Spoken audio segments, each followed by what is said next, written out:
দেখা হয়েছে, এবার ভিডিও বানানোর পালা। হ্যালো কাছের মানুষজন, ব্র্যান্ড নিউ ভিডিওতে আপনাকে স্বাগতম। আজকের সিনেমা রাজকুমার, প্রযোজক আরশাদ আদনান, পরিচালক হিমেল আশরাফ ও অভিনেতা শাকিব খান কম্বোর দ্বিতীয় সিনেমা। প্রথমটা ছিল প্রিয়তমা, তো স্বাভাবিকভাবেই দুই সিনেমার মাঝে কিছু তুলনা চলে আসবে। আর রাজকুমার নিয়ে আজকের আলোচনা স্পয়লার মুক্ত। মাথায় হাত দিয়ে কসম কাটো। মাথায় হাত দিয়ে কসম কাটলাম। 90% স্পয়লার মুক্ত, 10% স্পয়লার যুক্ত।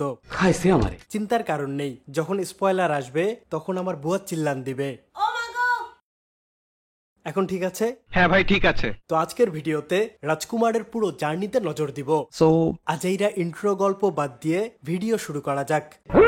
সিনেমার নাম রাজকুমার। লোকমুখে শুনলাম বাজেট 8 কোটি টাকা। এত টাকা? আমাদের দেশের চলচ্চিত্র মার্কেট বিবেচনায় এটা অবশ্যই বড় অঙ্ক। আর অঙ্ক মিলেছে। আমার অঙ্কটা মিলছে। আমারও অঙ্ক মিলছে। সবার অঙ্ক মেলে, আমার অঙ্ক মেলে না। ওকে, চলেন অঙ্ক মেলানোর চেষ্টা করি। প্রায় 2 বছর আগে আমেরিকায় রাজকুমারের মহরত হয়, কিন্তু সিনেমার শুটা শুরু হয় না, বারবার পিছাতে থাকে। একবার না, দুইবার না। 5 times। এর মাঝে হিমেল আশরাফ বানিয়ে ফেলেন প্রিয়তমা। সিনেমা ব্লকবাস্টার হয়। এরপর সময় নিয়ে বানান রাজকুমার। প্রিয়তমা ছিল মাত্র 1.5 মাসের সিনেমা, খুবই অল্প সময়, তাই বহুত এরর ছিল, গোজামিল ছিল। অজুহাত সময় তো কম। রাজকুমারের ক্ষেত্রে সময়কে অজুহাত বানানোর এই সুযোগটা নেই। 2020 সালে করোনা সময়কালে রাজকুমারের গল্প লিখেন হিমেল আশরাফ। প্রিয়তমার পর নির্মাণে পর্যাপ্ত সময় পেয়েছেন, পর্যাপ্ত বাজেট পেয়েছেন, কন্টেন্ট নিয়ে তার আফসোস নেই। এখন দেখা যাক সিনেমা কেমন হলো। তো দেখা যাক। শুরুতে পোস্টার। এটা ছিল রাজকুমারের অফিসিয়াল প্রথম দর্শন। এক্সট্রা অর্ডিনারি না হলেও পোস্টারটা থিমেটিক ছিল। আমেরিকার প্রেক্ষাপটে অসহায় একটা মানুষ যার চোখে অশ্রু। পোস্টারটা খুব ভালোভাবেই সিনেমাকে রিপ্রেজেন্ট করেছে। কিন্তু এই পোস্টারই শেষ। প্রতিদিনই ভাবি কিছু একটা আসবে আজকে, কিন্তু আসে না। কোনো টিজার নেই, ট্রেলার নেই। প্রিয়তমার ক্ষেত্রে তবুও ভিজুয়াল দর্শনের দেখা পাওয়া গিয়েছিল। রাজকুমারের ভাগ্যে সেটাও জুটেনি, আফসোস। প্রমোশনাল কন্টেন্ট নিয়ে একজন পরিচালকের ভিন্ন দর্শন থাকতেই পারে, কিন্তু বাস্তবতা হলো ট্রেলারের ভবিষ্যৎ ভ্যালু আছে, পাশাপাশি দর্শককে আগ্রহী করে তুলে। ভিন্ন চিত্রও দেখা যেতে পারে, কিন্তু এজন্য রিস্ক নিবেন না। এইটা কেমন কথা? বর্তমান যুগে ট্রেলার গুরুত্বপূর্ণ, বিশেষ করে শাকিব খানের সিনেমার ট্রেলার দরকার, অবশ্যই দরকার। কেন?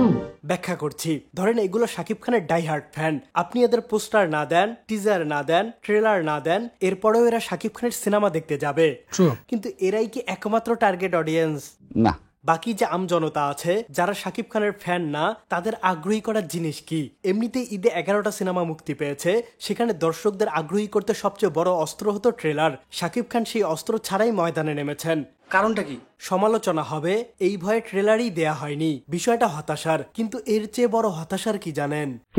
অফিসিয়াল ট্রেলারের অভাবে ব্লকবাস্টার সিনেমাসকে ফ্যানমেড ট্রেলার আপলোড করতে হয়েছে। মানে কি বলবো, যাই হোক। সিনেমার প্লটে আসি। একজন স্বপ্নবাজ মানুষ যে কোনো মূল্যেই আমেরিকা যেতে চায়। কেন? সেই উত্তর তার যাত্রার গল্প উঠে এসেছে রাজকুমারে। 2 ঘন্টা 25 মিনিটের এই সিনেমার প্রথম অর্ধ ছিল 75 মিনিট আর দ্বিতীয় অর্ধ 70 মিনিট। ড্রামা জনরার রাজকুমারের কাহিনী, সংলাপ, চিত্রনাট্য পরিচালনা করেছেন হিমেল আশরাফ।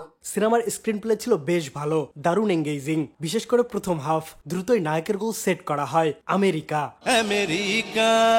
এরপর সেই লক্ষ্যকে কেন্দ্র করে গল্প আগাতে থাকে। উপভোগ্য সব দৃশ্য আর কমিক আবহে প্রথম হাফ কিভাবে কেটে যাবে কিচ্ছু টের পাবে না। দ্বিতীয় হাফে গিয়ে গল্প কিছুটা থেমে যায়। থার্ড অ্যাক্টে ব্লাস্ট করার জন্য গুরুত্বপূর্ণ বহুত ইনফরমেশন হোল্ড করে রাখা হয়। অনেক তথ্য অনেক সময় ধরে হাতের মুঠে আটকে ছিল। আমার কাছে মনে হয় 2-1টা তথ্য আগেই মুক্ত করা উচিত ছিল। যেমন আমেরিকা আসার কারণ। গল্পে এটা যখন জানানো হয় তার বহুত আগেই দর্শক গেস করে ফেলেছে। এরপর যখন নায়কের মুখে এক্সপোজ করা হয়, বিষয়টা তত ইমোশনাল হয় না যতটা হবার কথা ছিল। এর বাইরে গল্পের ওয়ার্ল্ড বিল্ডিং, ডট মেলানো, ব্যাক স্টোরি, ছোট ছোট সাবপ্লট যথেষ্ট ইমপ্রেসিভ। এসবে হিমেল আশরাফ প্রশংসার দাবিদার। তার নিজের আমেরিকায় থাকার অভিজ্ঞতা খুব ভালোভাবেই কাজে লাগিয়েছেন। গল্প যখন আমেরিকায় শিফট করে তখন কিছুটা পেস কমে যায়, কিন্তু প্রবাসী বাংলাদেশিদের নানান স্ট্রাগল, নানান ইনফো, দেশপ্রেম নায়কের জার্নিতে উঠে এসেছে। এই যে একটা জার্নি, এটাকে বাস্তবসম্মত করেছেন অভিনেতারা। তাদের নিয়ে আলোচনা বড়। এর পূর্বে হাতের মুঠোয় থাকা প্রাণ ডাল খেয়ে নেই। আপনার ডাল টাইমকে করুন প্রাণ ডাল টাইম, দেখবেন হয়ে যাবে মুঠোয় মুঠোয় সময় পার। সময়টা দৌড়াবে। প্রাণ ডাল, মুঠোয় মুঠোয় সময় পার। সময় আসলেই চলে গেছে। ওয়াও! এবার অভিনয়। শুরুতেই নাম্বার 1 শাকিব খান। এই শাকিব খান যেন হারিয়ে গেছেন। সুসংবাদ। আসলেই সুসংবাদ, প্রিয়তমায় যে অভিনেতা শাকিব খানকে দেখেছি সেটা অব্যাহত রাজকুমারে। পাবনার আঞ্চলিক ভাষায় কথা বলা, body language, comic timing, emotion carry করা, সব জায়গায় দুর্দান্ত শাকিব খান। সিনেমায় তার নাম ছিল শামসুল হক ওরফে স্যাম। তাকে ঘিরেই পুরো সিনেমা আবর্তিত হয়েছে। স্যাম চরিত্রটিকে মনে প্রাণে ধারণ করেছেন শাকিব খান। ক্লাইম্যাক্সে সেটার ফলাফল পাওয়া গেছে। বাংলা সিনেমার একজন পুরোদস্তুর কমার্শিয়াল হিরো যেমন ফেসিয়াল এক্সপ্রেশনের দৃশ্যকে পুল করতে পারে, রাজকুমার না দেখলে আন্দাজ করতে পারবেন না শামসুল হক চরিত্রে শাকিব খানের পারফরমেন্স ওনার ক্যারিয়ারের উপরের দিকেই থাকবে। চমৎকার। নেক্সট, আমি কর্টনি কফি। আপনার পরিচয়? আমি রাজকুমার সিনেমা নায়িকা। চরিত্রের প্রয়োজনে মার্কিন অভিনেত্রী কর্টনি কফিকে কাস্ট করা হয়েছে। আমি এটাকে স্বাগত জানাই। ধন্যবাদ। কোনো একজন বাংলাদেশি অভিনেত্রীকে নিয়ে তাকে বিদেশি বানানোর আজাইরা ঢং করে নাই, এতেই আমি খুশি। খুশি না। জুলি চরিত্রের জন্য কফি আপা বাংলা শিখেছেন। পেয়ারা। যদিও পুরোপুরি রপ্ত করতে পারেননি, তারপরেও শুনতে মজা লেগেছে। ফুচকা। সুন্দর। রসগোল্লা। মাছ। মিষ্টি। হাসি। কি কিউট মাশাআল্লাহ। কিউট হলেও পারফরমেন্সে কিছুটা ঠান্ডা কফি, এক্সপ্রেশনে কিছুটা ফ্ল্যাট, কিন্তু কমেডি টাইমিং এ কফি গরম। এক কাপ কফি দেন। হ্যাঁ, কফি খাবো না। এক কাপ চা খান। ডাক্তার এজাজ সিনেমায় স্যামের সঙ্গী ছিলেন। তিনি কমিক রিলিফ দেবার পাশাপাশি ঠিকঠাক পারফর্ম করেছেন। সত্যি কথা বলতে কি, হুমায়ুন আহমেদের দুনিয়ার বাইরে ওনাকে ঠিকঠাক কেউ ব্যবহার করতে পারেননি। সেই ক্ষেত্রে অনেকটাই সফল হিমেল আশরাফ। সিনেমায় আরো ছিলেন তারিক আনাম খান, ছোট চরিত্র কিন্তু পাওয়ারফুল। এদিকে স্যামের দাদির চরিত্রে দেখা গেছে দিলারা জামানকে। এখনো ওনার কি সাবলীল অভিনয়, ওনাকে পর্দায় দেখলেই শান্তি লাগে। ছোট্ট চরিত্রে ছিলেন শিবলু ভাই, ইন্টারেস্টিং ক্যারেক্টার, ভালো কাস্টিং। এদিকে ভিলেন ছিলেন ডিজে সোহেল, আমেরিকান গুন্ডা হিসেবে তাকে সেই মানিয়েছে। রিয়েলি এর বাইরে বিশেষ চরিত্রে দেখা গেছে মাহিয়া মাহি ও আরশ খানকে। পরে পরে পরে রাজকুমারের 75% শুট হয়েছে আমেরিকায়। শুধু আমেরিকা শীত বেশি, শীত তো বেশি, বরফও পড়ে। পা পিছলায় না পড়ি।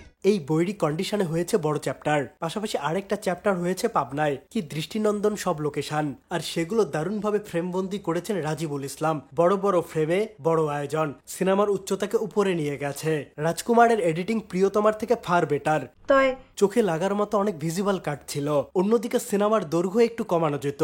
অনেক দৃশ্যের ইনফো ডেলিভার করার পরেও চালিয়ে গেছে, শেষই হতে চায় না। রিপিটেটিভ ইনফো দিয়েই যাচ্ছিল। ইন্টারভেল ব্লকের দৃশ্যটা আর বাচ্চার কান্নার দৃশ্যটা ইমোশন বাড়ানোর জন্য এতটা টেনেছে, বুমেরাং হয়ে গেছে। মানুষ উল্টো বিরক্ত হয়েছে। সিনেমার আর একটা নেতিবাচক বিষয় মেকআপ। আরশ খানের দাড়ি, তারিক আনাম খানের দাড়ি, বৃদ্ধ মাহির প্রস্থেটিক সব দৃষ্টিকটু লেগেছে। প্রিয়তমায় শাকিব খানের প্রস্থেটিক মেকআপ নিয়ে অনেক প্রশংসা হয়েছিল। রাজকুমার সেই তুলনায় ব্যর্থ। এদিকে আমেরিকার শাকিব খানের লুকের কোনো ধারাবাহিকতা ছিল না। এই মুখ ভর্তি দাড়ি, পরক্ষণেই খোঁচা খোঁচা দাড়ি, পরক্ষণেই নাই। রাজকুমারের অ্যাকশন দৃশ্য ছিল মাত্র একটি, যেটা হাই স্পিড ফ্যান্টম ক্যামেরায় শুট করা হয়েছে। আর এই ফাইটের বাজেট ছিল 70 লাখ টাকা। ফাইটের পিছনে আমাদের যে বাজেটটা ছিল তাতে বাংলাদেশে এখন ওই বাজেটে অনেক সিনেমাই প্রতি বছর হচ্ছে। সত্যি কথা বলতে সিনেমার সবচেয়ে ডাউন পয়েন্ট ছিল এই ফাইটটাই। এর চেয়ে জিরো বাজেটের ইউটিউব ভিডিওর ফাইট বেশি উপভোগ করবেন। শাকিব খান যে অ্যাগ্রেশন নিয়ে ঢুকে সেই অনুযায়ী ফাইটটা জমে ওঠেনি। রাজকুমারে গান ছিল 6টা, 3টা সিনেমা রিলিজের আগে প্রকাশ পেয়েছে। তোমার কথাতে আমি হব রাজকুমার। এই টাইটেল গানটি গেয়েছেন বালাম আর কোনাল। প্রিয়তমাতেও এই জুটি টাইটেল গানটি গেয়েছিল। তোমাকে জানিয়ে দিলাম ও প্রিয়তমা। দুইটা গান যদি পরপর শোনেন মনে হবে একটা গানই চলতেছে। তোমাকে জানিয়ে দিলাম আমি হব রাজকুমার। দ্বিতীয় গান বরবাদ, সিনেমার সবচেয়ে গুরুত্বপূর্ণ গান। প্রিন্স মাহমুদের লিখা আর মিউজিকে বরবাদের সুর এমন অ্যাডিকটিভ, আপনি মনের অজান্তেই গেয়ে ফেলবেন। ভালো বাসতে বাসতে বরবাদ হয়ে যাচ্ছি। গানটিকে বরবাদ করেছে গায়ক। বলিউডে যেমন একই গানের আলাদা আলাদা সিঙ্গার ভার্সন থাকে, ঠিক তেমনি এই গানটার আরেকটা ভার্সন বের করা উচিত। অনেকবার শুনতে চাই কিন্তু পারছি না। সিনেমার তৃতীয় গান সাকিবিয়ানদের ডেডিকেট করা। আমি একাই রাজকুমার। ঠিক আছে, কিন্তু এই গানের লিরিক্স অতি অখাদ্য। বুঝলাম লিরিসিস্ট এমন অখাদ্য লিখেছে, আর ক্রিয়েটিভ টিম অ্যাপ্রুভ করলাম। ব্যাস। ব্যথা সুখী মলমে, কথা সুখী শ্রবণে, সুই সুখী খোঁজাতে, নারী সুখী শরমে, শিশু সুখী মোয়াতে। কি কিসে সুখী? সব খবর নিয়ে ফেলেছেন। তাই তো দেখছি। এই গানের লিরিক্সের মতো উইয়ার্ড ছিল এডিটিং, লিপসিঙ্ক নাই, গানে এক লাইন চলতেছে, নায়ক পরের লাইনে ঢুকে গেছেন, আর ইফেক্ট ভাই মাথা নষ্ট। ডিরেক্টর মেবি এডিটরকে বলেছে, ভাই আপনি জীবনে যত ইফেক্ট শিখেছেন সব এই গানে মারেন।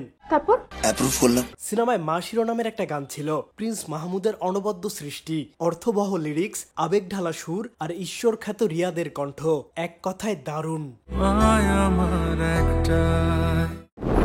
কিছু পয়েন্ট। রাজকুমার মা, মাটি ও দেশকে ভালোবাসার গল্প। হিমেল আশরাফ ভালোভাবে এই থিমকে এস্টাবলিশ করেছেন। নির্বাসিত আহমেদ শরীফকে দেশের মাটিতে কবরের মাধ্যমে তা পূর্ণতা পায়। এখানে একটা কল্পনা দৃশ্য ছিল, আহমেদ শরীফ শস্য খেতে আনন্দ করছেন। সিনেমার সবচেয়ে পাওয়ারফুল দৃশ্য, সবচেয়ে সুন্দর দৃশ্য। মাতৃভূমিটা এর সাথে কোনো কিছুর তুলনা হয় না, গুজবাম হচ্ছিল। এখানে একটা পয়েন্ট, আহমেদ শরীফের ডাবিং অন্য কেউ করেছে, শুনতে একটু অড লেগেছে। তা ঠিক। তারিক আনাম খানের একটা ভার্সনে দেখা গেছে আরশ খানকে, দুইজনের হাইট মিলেছে, কাস্টিং যেমন ভালো হয়েছে, আরশ খানও তেমন ভালো করেছেন। তার স্ত্রীর ভূমিকায় পর্দায় এসেছেন মাহিয়া মাহি। এখানে ঠিকঠাক লাগলেও ক্লাইম্যাক্সের বৃদ্ধ বয়সের চ্যাপ্টারটা বিশ্বাসযোগ্য লাগেনি। যে দৃশ্যের উপর পুরো সিনেমা দাঁড়িয়েছিল সেখানে এমন প্রস্থেটিক ধাক্কা দিয়েছে। সিনেমায় কোরআন পাঠের যেমন সুন্দর দৃশ্য ছিল, তেমনি ধর্মীয় গোরামির মতো সংবেদনশীল বিষয়ও এসেছে। স্ক্রিন প্লেতে এমবেডেড ন্যারেটিভের মাধ্যমে এটা যেভাবে আনা হয়েছে, ইমপ্রেসিভ। আর কিছু? রাজকুমারের স্যামের একটা ডার্ট বাইক থাকে, কুল একটা বাইক, ওটা পাশে রেখে কথা বলতে দেখি, দেশ ছাড়ার আগে বাইকটা নিয়ে ইমোশনাল হতে দেখি, কিন্তু পুরো সিনেমায় বাইকটা চালানোর একটা শট নেই। এটা একটা আফসোস। শাকিব খানের এন্ট্রিটাও মনে ধরেনি। ময়দান তৈরি ছিল কিন্তু এরপরেও জমলো না। সিনেমা জুড়ে বহুত জায়গায় লিপসিংকের সমস্যা ছিল। ব্যাকগ্রাউন্ড স্কোর চলনসই হলেও কয়েকটা জায়গায় সাউন্ড মিক্সিং এ ছিল গন্ডগোল। রাজকুমারের হোল্ড করে রাখা সকল তথ্য আনফোল্ড হয় তারিক আনাম খানের এক্সপোজিশনে, কিন্তু সেই দৃশ্যে প্রায় 1 সেকেন্ড পর পর বজ্রপাত হচ্ছিল আর তার কথায় বাড়ি পড়ছিল, যার ফলে গুরুত্বপূর্ণ অনেক তথ্য শুনতেই পাইনি। অনিচ্ছাকৃত শশাঙ্ক রিডেম্পশনের ইফেক্ট হয়ে গেছে।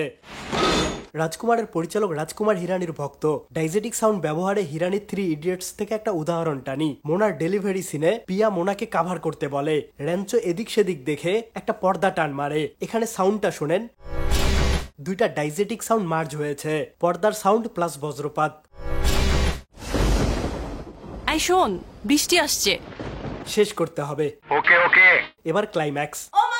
বড় স্পয়লার, হিমেল আশরাফ কি নিজের ডেথ ট্রিলজি কমপ্লিট করলেন। ওনার প্রথম সিনেমা সুলতানা বিবিয়ানায় নায়িকা পেটে ছুরি ঢুকায় আর রাস্তায় মারা যায়। নায়িকার মৃত্যু মেনে নিতে না পেরে নায়কও সুইসাইড করে। দ্বিতীয় সিনেমা প্রিয়তমা, এখানেও নায়িকা মারা যায়। তৃতীয় সিনেমা রাজকুমারে নায়ক মারা গেলেন। Death trilogy. কিন্তু এবারের মৃত্যুটা দর্শকের জন্য এতটাই অপ্রত্যাশিত ছিল যে সিনেমার জন্য হার্ম হয়ে দাঁড়িয়েছে। যাই হোক, আমি এখন পর্যন্ত রাজকুমার 2 বার দেখেছি। আমাদের কমার্শিয়াল সিনেমার যে তথাকথিত স্টাইল, সেটাকে অনেকটাই ভেঙেছে রাজকুমার। হিমেল আশরাফ পেরেছেন, শাকিব খানকে ভাঙতে পেরেছেন, তার আগের সিনেমাকেও ছাপিয়ে যেতে পেরেছেন। সত্যি বলতে প্রিয়তমার চাইতে অনেক অনেক অনেক অনেক বেটার রাজকুমার। এমন কমার্শিয়াল সিনেমাগুলো যদি 10 বছর আগে থেকে বানানো হতো, তাহলে ইন্ডাস্ট্রি এখন অন্য জায়গায় থাকতো। তা ঠিক। সব হবে ঠিক, সেই প্রত্যাশায়। আজ এই পর্যন্তই। ভিডিও ভালো লাগলে সামাজিক কাজে লেগে পড়ুন। রাজকুমার দেখে থাকলে কমেন্টে জানান আপনার অনুভূতি। কিন্তু আমি তো দেখি নাই। তাহলে দেখতে যান। জেস। তো আজ আমি যাচ্ছি, খুব শীঘ্রই দেখা হবে জিনের সাথে।